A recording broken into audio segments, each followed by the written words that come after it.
নমস্কার বন্ধুরা, পশ্চিমবঙ্গ সরকারের সমস্ত স্তরের আধিকারিক এবং কর্মচারী ও শিক্ষকদের জন্য অত্যন্ত গুরুত্বপূর্ণ আজকের এই ভিডিও। আপনারা জানেন যে গত 19শে মে মুখ্য সচিবের দেওয়া সার্কুলারের পর আজকে আবার 21শে মে 2026 personal and administrative reforms department থেকে আরও একটা নতুন মেমোরান্ডাম জারি করেছে এবং বিষয়টি ক্লিয়ার করেছে যে কাদের ওপর ঠিক কি ইমপ্লিমেন্ট হচ্ছে এবং কি বলা হচ্ছে, কাদের ওপর এই নিয়ম কার্যকর হচ্ছে। সঙ্গে থাকুন বন্ধুরা। প্রথমেই আপনাদেরকে জানাবো 19শে মে 2026 মুখ্য সচিব যে সার্কুলার দিয়েছে 139 CS 2026 মেমো নাম্বার। এখানে বলা হয়েছে all India service, Paschimbanga civil service, police service সহ রাজ্যের সমস্ত কর্মীদের তথ্য আদান প্রদান এবং মিডিয়ার সাথে যোগাযোগের ক্ষেত্রে 5টি অত্যন্ত কড়া নিষেধাজ্ঞা জারি করা হয়েছে। এখানে বলা হয়েছে মিডিয়া প্রোগ্রামে নিষেধাজ্ঞা, সরকারের অনুমতি ছাড়া কোনো কর্মচারী সরকারের অর্থের দ্বারা পোষিত বা ব্যক্তিগতভাবে পরিচালিত কোনো মিডিয়া প্রোগ্রামে কোনো বাইরের এজেন্সির তৈরি মিডিয়া অনুষ্ঠানে অংশ নিতে পারবে না। এছাড়া কোনো সরকারি আদেশ বা অনুমতি ছাড়া সংবাদ মাধ্যমের কাছে প্রত্যক্ষ বা পরোক্ষভাবে কোনো নথি বা তথ্য পাঠাতে পারবে না, সম্পূর্ণ নিষেধ। এছাড়াও সরকারের আগাম অনুমতি ছাড়া কোনো সংবাদ মাধ্যমে বা কোনো প্রতিবেদন, চিঠি পাঠানো কিংবা রেডিও বা গণমাধ্যমে কোনো অবদান রাখা বা কোনো সম্পাদন করা, কোনো লেখালেখি করা যাবে না। এছাড়াও বলা হয়েছে সম্পর্ক ক্ষুণ্ণ হতে পারে কেন্দ্র এবং রাজ্যের সঙ্গে, বা ভারতের ভাবমূর্তি বিদেশের সাথে নষ্ট হতে পারে এমন কোনো মন্তব্য প্রকাশ করা যাবে না, সোশ্যাল মিডিয়াতে আলোচনা করা যাবে না। এখানে অতিরিক্ত মুখ্য সচিব মাননীয় রাজেশ পান্ডে মহাশয়ের স্বাক্ষর করা এই আদেশে স্পষ্ট করা হয়েছে। এবং আপনাদেরকে যে অর্ডারটা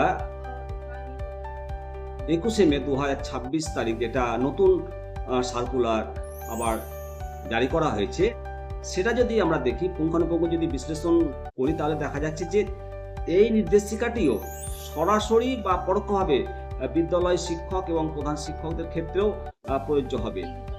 কারণ এখানেও বলা হয়েছে 21 তারিখের যে মেমোরান্ডামটা বিশাল বড় বলছি না, এখানে বলা হয়েছে যে এই নিয়মগুলো শুধুমাত্র রাজ্য সরকারের নিয়মিত দপ্তর এবং আধিকারিক কর্মীদের জন্য নয়, বরং এর পাশাপাশি পশ্চিমবঙ্গ সরকারের প্রশাসন নিয়ন্ত্রণে থাকা সমস্ত বোর্ড এবং কর্পোরেশন এবং আন্ডারটেকিং ও অন্যান্য স্বশাসিত আধা সরকারি সংস্থার কর্মকর্তা এবং কর্মচারীদের ক্ষেত্রেও সমানভাবে প্রযোজ্য। সমস্ত সংশ্লিষ্ট কর্তৃপক্ষকে নির্দেশ দেওয়া হয়েছে তারা যেন তাদের অধীনস্থ সমস্ত কর্মীদের এই বিষয়ে সতর্ক করে দেন।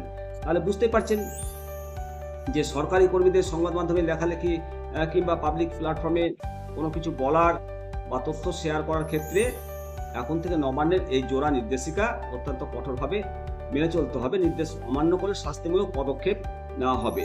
অর্থাৎ যেটা বুঝতে পারা যাচ্ছে যে স্বশাসিত সংস্থা 21শে মের যে মেমোরান্ডাম, সেখানে পরিষ্কার বলা হয়েছে এই নিয়মগুলো কেবলমাত্র সরকারি দপ্তরের জন্য নয়, বরং রাজ্য সরকারের প্রশাসনিক নিয়ন্ত্রণে থাকা সমস্ত বোর্ড এবং স্বশাসিত সংস্থা, কর্মকর্তা এবং কর্মচারীদের জন্য প্রযোজ্য।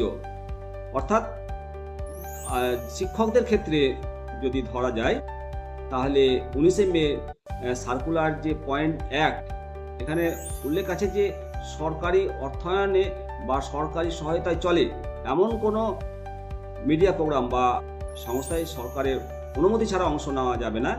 যেহেতু বিদ্যালয় শিক্ষকরাও অনুদানপ্রাপ্ত এবং শিক্ষকরাও রাজ্যের সরকারের তহবিল থেকে বেতন পান, তাই এই নিয়মের বাইরে নয়। পশ্চিমবঙ্গ সরকারি স্কুল শিক্ষা দপ্তরের নিজস্ব আচরণবিধি এবং শিক্ষকদের সংবাদ মাধ্যম বা জনসমক্ষে সরকারের শিক্ষানীতি বা কোনো সিদ্ধান্তের বিরুদ্ধে প্রকাশ্য সমালোচনা করার ওপরেই নিষেধাজ্ঞা রয়েছে।